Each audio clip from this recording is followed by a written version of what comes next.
All my life, I've watched my mother contemplate an exit, hovering between a conversation and a doorway.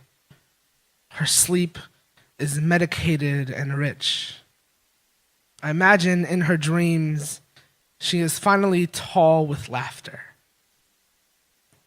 I feel most like my mother's son when I am lonely, a child again, dragged by her to a party I enjoyed but then stopped enjoying, which is a cowardly way of saying, I cannot kill myself until my mother dies.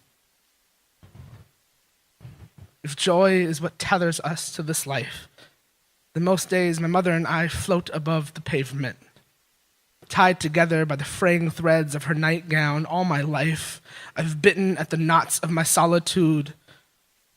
No one wants to be alive when they are forgotten. When she is gone, who will call my name?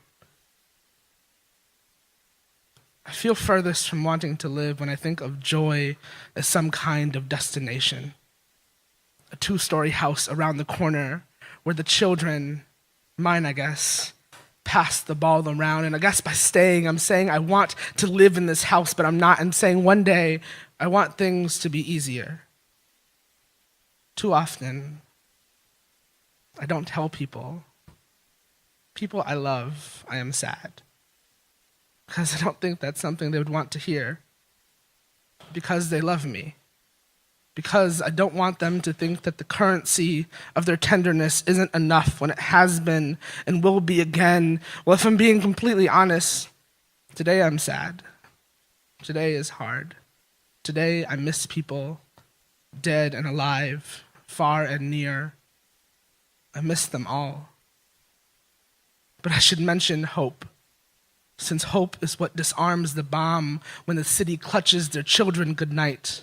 The red wire, blue wire optimism of my mother's voice when she says, I don't need friends, just you, and in me still, a child refusing to accept the terms of her mercy. And how many times have I heard, we're all gonna die one day? Or how many times have I heard, you'll understand when you're older, boring hopelessness clearing that table before we eat, which is fine. Who needs a last meal? Who needs a good reason to leave the party before things get weird? So maybe that's hope. Maybe hope is stopping the story before it's over, before the inevitable messy end. O monger of the broken records, O monger of the early birthday present, push me from this highway overpass, but let's stop the story there. Let's leave the body whole in midair, illuminated by oncoming headlights, a tiny song, a pixel in the pixelated mouth of hope, or whatever it is that propels us through that door of tomorrow. And since there was no key, I guess I'll swallow the door.